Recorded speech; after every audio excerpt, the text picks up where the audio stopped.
जय हिंद दोस्तों, मैं हूं अंकुर त्रिपाठी और आप देख रहे हैं हमारा YouTube channel the Tripathi real talks. दोस्तों, रिएक्शन वीडियो की सीरीज में लेकर आया हूं आज एक और नया तड़कता भड़कता वीडियो। ओरिजिनल वीडियो है नायला पाकिस्तानी रिएक्शन का। इसका लिंक भी मैं डिस्क्रिप्शन में डाल दूंगा। जिसको वो वीडियो देखना हो तो एक बार जाकर उसको भी देख सकते हैं। दोस्तों, ये वीडियो है जो हमारे पीएम मोदी की जो विजिट हुई है ब्रुनाई में, 2 दिन का उनका वो विजिट था और उसको वो सक्सेसफुली कंप्लीट करके अब सिंगापुर के लिए मूव कर चुके हैं। तो इसके बारे में पाकिस्तानी जनता क्या सोचती है और पाकिस्तान क्या सोचता है, आइए सुनते हैं और फिर उसको सुनने के बाद देंगे हम अपने रिएक्शन। तो चलिए शुरू करते हैं। अगर वो विजिट कर रहे हैं तो इससे साफ जाहिर होता है कि पाकिस्तान की जो फॉरेन पॉलिसी है वो इस तरह होनी चाहिए कि हम उसको डिफेंड करें। डिफेंड किस तरह करेंगे? डिफेंड लीडरशिप से होती है कि अगर यहां पर मैं पाकिस्तानियों आपको काउंटर करना चाहूंगा।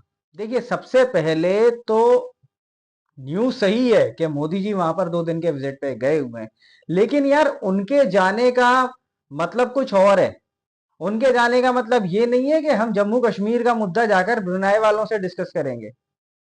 उनके जाने का वहां पे जो रीजन है वो फ्यूचर ट्रेड टॉक्स हैं, डेवलपमेंट प्रोग्राम्स हैं, स्पेस प्रोग्राम हैं, सेमीकंडक्टर, इन सारी चीजों पर वहां डिस्कस करने गए हुए हैं यार। हम कोई जम्मू कश्मीर के मुद्दे पर डिस्कस करने नहीं गए वहां। और जम्मू कश्मीर का मुद्दा हम क्यों डिस्कस करेंगे भाई? जम्मू कश्मीर का मुद्दा हम क्यों डिस्कस करेंगे? जम्मू कश्मीर इंडिया का इंटीग्रल पार्ट है। इंटीग्रल पार्ट है जम्मू कश्मीर, हमारा अभिन्न अंग है। हम क्यों उस मुद्दे को कहीं और डिस्कस करेंगे? देखो, सबसे पहली ना आप लोगों के साथ प्रॉब्लम है, बिकॉज आपको हर चीज ये दिखती है कि हिंदुस्तान अगर कुछ कर रहा है तो जम्मू कश्मीर की वजह से कर रहा है। भाई ये गलत है, आप समझो। ये जो विजिट हुई है ये बहुत स्ट्रेटेजिकली इंपॉर्टेंट है। चक्कर क्या है ना, आप लोगों का दिमाग सिर्फ उतना ही चलता है क्योंकि आपको आने वाले 5 साल या 10 साल का विजन तो आप लोग को दिखाई देता नहीं है और ना ही आप उसके बारे में सोच सकते हो क्योंकि आपके पास दिमाग नहीं है सोचने के लिए। आप पहले ब्रुनई की लोकेशन देखिए कि कहां पर है। आप ब्रुनई की लोकेशन चेक कीजिएगा कि जो लोकेशन है ब्रुनई की वो कहां पे है। वो इंडियन ओशन में है, नीचे की साइड। एक तरफ फिलीपींस और ये सारी कंट्रीज हैं उसके आसपास, सिंगापुर है उसके पास। तो उसकी स्ट्रेटेजिकली इंपॉर्टेंस बहुत ज्यादा बढ़ जाती है इंडियन ओशन में। इसका मतलब ये नहीं है कि वहां पे बैठ के हम जम्मू कश्मीर का दौरा डिस्कस करेंगे। भैया ये समझो, ये मैं अभी क्लियर कट नहीं बता रहा हूं। इसके लिए मैं अपना एक अलग से वीडियो बनाऊंगा, उसमें बताऊंगा what is the importance of the Brunei visit. ठीक है जी। तो पहली चीज तो ये। अच्छा, दूसरी चीज, आप लोग हमेशा कहते हो जम्मू कश्मीर जम्मू कश्मीर जम्मू कश्मीर और आप एटॉमिक पावर हो तो आपको करना चाहिए। यार आप खुद सोचो कि इंडिया आपको आइसोलेट कर रहा है या आप खुद सबसे आइसोलेट हो रहे हो? भाई तुम लोग खुद सबसे आइसोलेट हो रहे हो। तुम्हारी प्रॉब्लम ये है कि तुम लोग कहते तो हो तुमने वो चोरी करके एटम बम तो बना लिया, एटॉमिक पावर तो तुम बन गए। समझ रहे हो ना, एटॉमिक पावर तो तुम बन गए। लेकिन अब तुम एक चीज सोचो, सऊदी के रिलेशंस इंडिया से क्यों अच्छे हैं? कतर के रिलेशंस इंडिया से क्यों अच्छे हैं?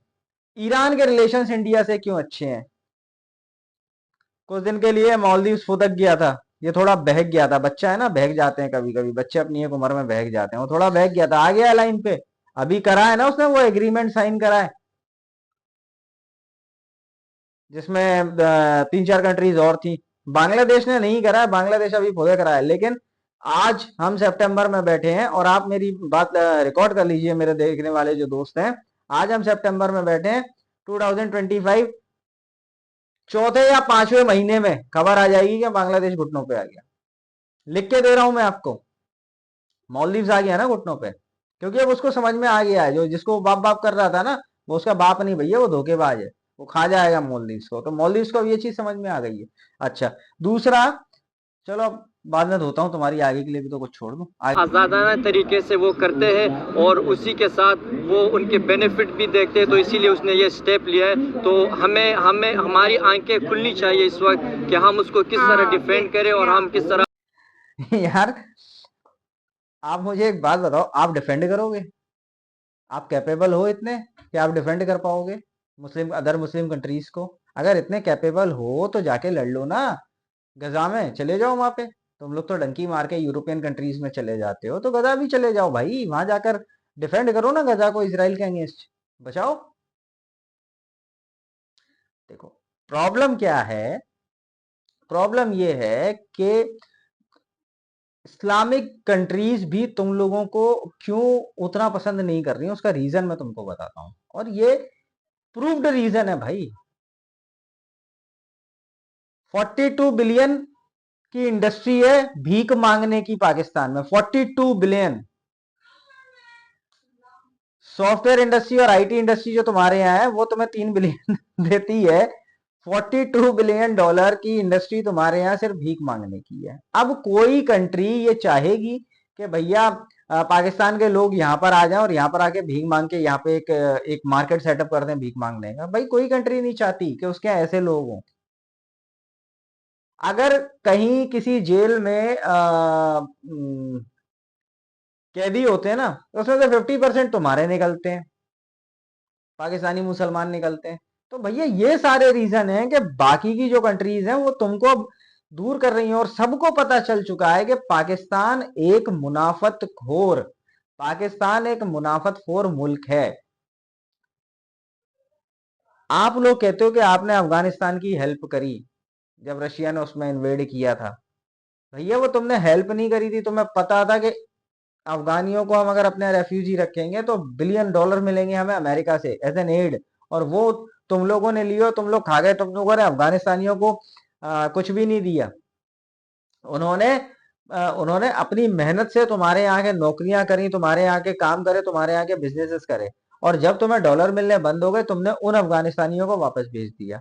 ठीक है, जब तुम्हें डॉलर मिले तुमने अफगानिस्तान में बम फोड़वाए, तुमने अमेरिका को अपने एयर बेसेस और सारे ये सारे अड्डे दिए जिससे वो वहां पे अपने हमले कर सकें। तो भैया तुम लोग मुनाफतखोर हो, भिखारी नंबर 1 तुम हो गए हो, चोर नंबर 1 तुम लोग हो, मुनाफतखोर नंबर 1 तुम लोग हो, टेररिस्ट नंबर 1, प्रोडक्शन इंडस्ट्री जो तुम्हारे यहाँ वो नंबर 1 तुम लोगों के यहाँ है। तो भैया ये सारी चीजों को देखते हुए ना कंट्रीज खुद तुमसे आइसोलेट हो रही हैं, और तुम कह रहे हो कि तुम डिफेंड करोगे। यार किसको डिफेंड करोगे तुम, किसको डिफेंड करोगे? मुझे एक चीज समझ में नहीं आती। और तुम्हें क्या लगता है कि वो तुम्हारे इमरान खान ने कुछ करा था? अगर इमरान खान इतना ही बड़ा ग्लोबल लीडर था और तुम लोगों को इतनी फिक्र है इमरान खान की, तो भैया 1 साल होने आ गया है, 1 साल होने आ गया है, वो बेचारा जेल में डला हुआ है, जाके बचा लो ना। उठो, खड़े हो अपनी गवर्नमेंट के खिलाफ, अपनी एस्टेब्लिशमेंट के खिलाफ जाके खड़े हो। इतनी जज्बे वाली कौम हो यार तुम लोग, तो कलमा पढ़ के बने हो, जज्बे की वाली कौम हो तुम। हर जगह तो तुम लोगों को जज्बा घुसेड़ना है, हर जगह तुम लोगों को इस्लाम घुसेड़ना है। तो भैया अपना जज्बा दिखाओ ना, जाकर उसको रिहा करवाओ, अपने एक्सपीएम को हटाओ, नवाज शरीफ को लेके आओ उसको, वो तुम लोगों को डेवलपमेंट करेगा। शहद की नदियां बहेंगी तुम्हारे यहाँ, दूध की और शहद की नदियां बहेंगी तुम्हारे यहाँ। तो भैया ये चीज है, और तुम लोग तो इतने बड़े वाले खतरनाक आदमी हो।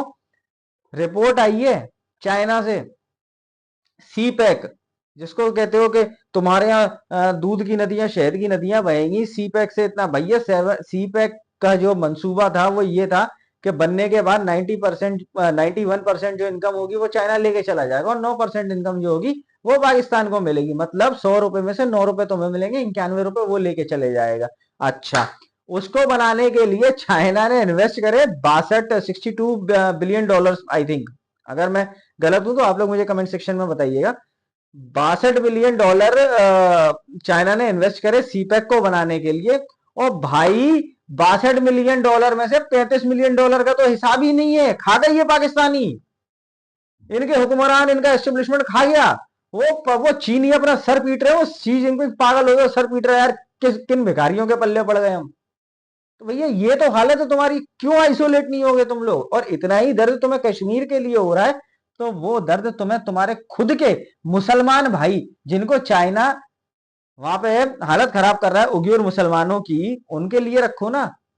और अगर उनके लिए भी नहीं रख सकते तो भैया तुम्हारे पाकिस्तान के अंदर जो सिया सुन्नी चल रहा है उसको देख लो। अहमदिया मुसलमानों को निपटा रहे हो, शिया मुसलमानों को निपटा रहे हो। तो भैया इन चीजों को भी देखो ना, अपना दर्द वहां जाके बयान करो, बलूचिस्तान में बयान करो। पहले खुद देखो, किसी को डिफेंड करने से पहले पहले खुद को डिफेंड करना सीखो, और किसी को बनाने से पहले खुद बनना सीखो। ठीक है? अरे इंसान के बच्चे बनो यार, इंसान के बच्चे। चलो आगे देखते हैं। अपने कॉलेजेस में अपने स्कूल में यही डिबेट चल रहा होता था कि हम इंडिया से फला चीज़ में इतने आगे, हमारे पास इतनी पावर है। आजकल हमारे सामने जब इंडिया का नाम आ जाता है तो हमारे कोई एक चीज में जिसमें तुम लोग आगे हो, भाई देखो, चोरी चकारी, टेररिस्ट और भीख मांगना, इनको ना इनको मत लेना। बाकी अगर किसी चीज में तुम 1947 से लेकर आज तक अगर इंडिया से किसी चीज में आगे हो, तो भैया एक बार मुझे बताओ यार, किस चीज में आगे हो? जो तुम कहते हो ना कि तुम्हें स्कूलों में तुम्हारी वो मुतलिया पाकिस्तान, मुलायता Pakistan, whatever you called it, उसमें पढ़ाया जाता है कि तुम हिंदुस्तान से आगे थे, ये थे, वो थे, फलाने थे, ढिमाके थे, जो तुम कह रहे हो, तुम्हारे डिबेट होते थे। अगर किसी एक चीज में तुम मुझे प्रूव कर दो, तुम क्या, मैं चैलेंज करता हूँ पूरी 25 करोड़, 26 करोड़, 30 करोड़, जो भी वॉट एवर तुम लोग हो, उन तुम सबको मैं चैलेंज करता हूं कि अगर तुम किसी एक चीज में प्रूव कर दो कि तुम इंडिया से आगे थे, तो मान जाऊंगा भाई साहब, मैं रिएक्शन वीडियोस बनाना बंद कर दूंगा। पर पहले प्रूफ लेकर आओ, क्योंकि हवा हवाई में बातों पर मैं विश्वास ही नहीं करता भाई। ठीक है जी, चलिए आगे देखते हैं। डिफेंड कर सकते हैं। जब मुसलमानों को डिफेंड करेंगे, जब हमारे पास पावरफुल गवर्नमेंट होगी, लीडरशिप होगी, क्योंकि दुनिया में एक ऐसा लीडर आपका होना चाहिए जिसकी दुनिया में इज्जत हो। तो मोदी, तो भाई किसने रोका है तुम्हें? किसने रोका है तुम्हें? मैं तो कह रहा हूं ना, बनो डिपेंडेंट, सेल्फ डिपेंडेंट बनो, जाओ, करो करो, प्रोटेस्ट करो, एम्बेसी इसके एस्टेब्लिशमेंट के उसके बाहर, जैसे बांग्लादेश में हुआ ना, तख्ता पलट कर दो, तख्ता पलट लेके आओ, अपने उसको निकालो बाहर और उसको बनाओ मुख्यमंत्री, प्रधानमंत्री, क्या नाम है उसका, नियाजी, इमरान खान नियाजी को लेकर आओ उसको। एक बात बताऊं, उसे पता चल चुका है कि बहुत जल्दी वो झूलने वाला है, और अपने झूलने को बचाने के लिए भैया बहुत कर्रे प्रोपेगेंडा खेल रहा है वो आदमी बहुत षड्यंत्र खेल रहा है। तुम कहते हो ना इंडिया ने साजिश कर दी, रॉकी साजिश है, अरे साजिश इंडिया नहीं, साजिश तो तुम्हारे यहाँ खुद के यहाँ होती है। वो खुद तुम्हारे यहाँ साजिश करता है। अब वो साजिश कर रहा है, वो कैम्ब्रिज यूनिवर्सिटी का, जाने ऑक्सफोर्ड यूनिवर्सिटी का ना चांसलर बनने की सोच रहा है वो तो उसका अपोज कर दी है। उसने एप्लीकेशन दी है, as being an ex student of that particular university, I could be a chancellor, उसने एप्लीकेशन दी है। निकालो उसको बाहर, लेके आओ, बनो पावरफुल। अरे पावरफुल बनने के लिए पैसा चाहिए, पैसा है तुम्हारे पास? 23 बार जा चुके हो यूएन प्रोग्राम में, 24वीं बार जाने की तैयारी हो। अच्छा, मजे की बात यह है कि तुम लोगों के पास 24 बार वाला जो पैसा है ना, उसका कुछ टुकड़ा सैंक्शन होता है कि हाँ भैया सैंक्शन हो गया, मतलब सैंक्शन होना आने वाले टाइम में मिल जाएगा।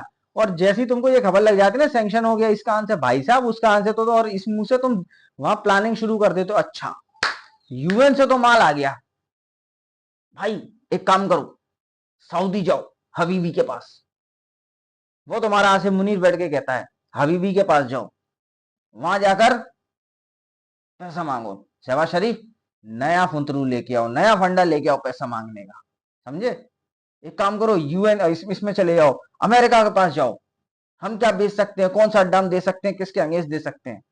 ये सारी चीजें है ना भाई तुम लोगों के यहाँ, और तुम लोग को पता, तुम लोग कुछ नहीं करोगे, तुम सिर्फ यहाँ बैठ के इंटरव्यूज दोगे, तुम सिर्फ यहाँ बैठ के बातें दोगे, और उसके बाद तुम लोग चले जाओगे अपने अपने घर में, जाके सो जाओगे। ठीक है। तो उसको एक इंटरनेशनल लेवल पे देखा जाए तो इंडिया में जो जम्मू कश्मीर है उसकी बात की जाए तो वो क्योंकि इस्लामिक कंट्रीज के साथ अच्छे ताल्लुकात बिल्ड कर रहा है, और जितना वो अपनी फॉरेन पॉलिसी, ओ बेगैरत आदमी, जम्मू कश्मीर में अपने स्टांस को अपने हक में नहीं कर रहा है। और जम्मू कश्मीर तो बहुत पहले से हमारा था, हमारा ही हक है उसके ऊपर, पेपर हमारे पास हैं। और अगर तुम्हारे पास पेपर हैं, जिसको तुम सो कॉल्ड आजाद कश्मीर कहते हो, अगर उसके भी पेपर तुम्हारे पास है तो लेके आओ ना प्रूफ के तौर पे। 1947 में लेटर ऑफ एक्सेशन हम लोगों ने साइन करवाया था, वो राजा हरि सिंह से। एक्सेशन का मतलब समझते हो ना, लेटर ऑफ एक्सेशन का, वो हमने साइन कराया था। That is a documented proof which we have. So we are claiming and we claim that Jammu Kashmir is our part. कैसे कह सकते हो कि हक में कर रहा है, हक में कर रहा है, हक में कर रहा है? अरे तुम्हारे 57 इस्लामिक मुल्क हैं, उनमें से कितने ऐसे मुल्क हैं जो ये मानते हैं कि जम्मू कश्मीर हिंदुस्तान का नहीं है? ये बता दो मुझे। या कौन से ऐसे इस्लामिक कंट्रीज हैं जो तुम्हारे साथ खड़े होकर और हिंदुस्तान के खिलाफ लड़ाई लड़ रहे हैं, जम्मू कश्मीर को वो कराने के लिए, तुम्हें तुम्हारा कब्जा कराने के लिए उसके ऊपर? यार कुछ तो भी सेंस लेके आते हो, कुछ तो भी बेसलेस चीजें लेके आते हो, कुछ तो भी दिमाग लेके आते हो। भैया सुनो, मोदी जी जो स्टांस ले रहे हैं ना, जिसको तुम स्टांस कह रहे हो, वो डिप्लोमेटिक रिलेशंस जो है ना, वो तुम नहीं समझोगे यार, ये बहुत हाई लेवल की डिप्लोमेसी है। इसको करने वाले मोदी जी जैसे हैं, इसको करने वाले जयशंकर जी जैसे हैं यार। तुम्हारे यहाँ तो कोई है ही नहीं ना, तुम्हें तो बस बिरयानियों के अलावा तुम्हें कुछ समझ में नहीं आता। अब बिरयानी की प्लेट मिल जाए, यहाँ लेके चिकन बिरयानी खा लो और मटन बिरयानी खा लो, उसका यहाँ लेके सो जाओ, और तो कुछ तुम लोग को समझ में नहीं आता। और अगर तुम ये कह रहे हो ना कि स्टांस, हाँ भैया स्टांस है हमारा, सॉरी, स्टांस है हमारा अपनी डिप्लोमेसी को और स्ट्रॉन्ग करने के लिए, अपने रिलेशंस अदर कंट्रीज के साथ अच्छे करने के लिए, जिससे हम ट्रेड कर सकें, अपने आप को, अपने बेसिस को या अपने आप को सिक्योर कर सकें, अपने फ्यूचर डेवलपमेंट प्रोग्राम उन कंट्रीज में कर सकें। और इसका चलो तुम लोगों की थोड़ी सोया देता हूँ, उसके बाद पूछूंगा तुमसे, पाकिस्तानियों सूझी है या नहीं। एक इंपॉर्टेंट न्यूज दे देता हूँ तुम लोग को। असी भी मुसलमान थे, तुसी भी मुसलमान करने वालों, सऊदी में, सऊदी में IIT, Indian institute of technology, Saudi में चालू हो गई है। अब वहां पर सऊदी में, सऊदी के जो इंटेलिजेंट लड़के हैं ना, वो उसमें पढ़ेंगे, और जब कभी बाहर जाएंगे, किसी कंट्री में जाएंगे, तो वहां जाकर बोलेंगे कि we are the students of IIT, या we are the pass outs of IIT. समझ रहे हो? This is called power. जो तुम कहते हो ना पावरफुल बनाएंगे, पावरफुल में एटॉमिक ताकत है, अरे भैया वो एटॉमिक जो जहां रखा है ना, वहां से उठाओ डाल लो पीछे वाली जेब में, समझ जाना, पीछे वाली जेब में। तो जो तुम कह रहे हो ना, तो भैया ये सारे डेवलपमेंट प्रोग्राम्स हैं, हम वहां पे अपना एजुकेशन सिस्टम लेके जा रहे हैं, अब उनको अच्छी एजुकेशन मिलेगी नाउ दे विल, कुछ टाइम बाद हम और कंट्रीज में भी ये फ्यूचर प्लान कर रहे हैं। जो ब्रुनाई में गए हैं, वहां हम अपना स्पेस प्रोग्राम लेकर गए हैं, हम वहां पे स्पेस स्टेशन बनाएंगे अपना। लेकिन ये सारी चीजें तुम लोगों के दिमाग के परे हैं। तुम लोग को समझ में आता है कि मोदी जी वहां गए हैं, हमें आइसोलेट करने गए। अरे मोदी जी ने तो बहुत पहले बोल दिया था कि पाकिस्तान अपनी मौत खुद मर रहा है। मैं तो पाकिस्तान के बारे में सोचता भी नहीं हूँ, लिटरली वो नहीं सोचते। लेकिन पता नहीं कि तुम लोगों में कौन सा कीड़ा है कि डेली के डेली, डेली के डेली हिंदुस्तान में कुछ हो रहा है ना, तो भैया क्यों हो रहा है? अरे मैं बता रहा हूँ, एक दिन वो आएगा कि हिंदुस्तान में साला बच्चा भी पैदा होगा ना, तो तुम कहोगे ओ जी हिंदुस्तान में बच्चा पैदा हो गया, इसके बारे में बात करनी है। और जनता से पूछते हैं भैया क्या सोचती है जनता, अरे जनता क्या सोचती है भैया, कुछ तो भी सोचना है। चलिए दोस्तों, खत्म करते हैं इस वीडियो को, आगे यही फालतू की है। अगर आप लोगों को मेरी आज की ये वीडियो पसंद आई हो दोस्तों, तो इस वीडियो को ज़्यादा से ज़्यादा लाइक कीजिएगा, ज़्यादा से ज़्यादा शेयर कीजिएगा, और मेरे चैनल को सब्सक्राइब कीजिएगा। और रिक्वेस्ट है उन सभी दोस्तों से जो आते हैं वीडियोस देखते हैं, चैनल को सब्सक्राइब नहीं करते हैं, प्लीज़ प्लीज़ प्लीज़ चैनल को सब्सक्राइब करके जाइएगा, इससे हमें मोटिवेशन मिलता है। मिलता हूँ आपसे नेक्स्ट वीडियो में, टिल देन जय हिंद जय भारत।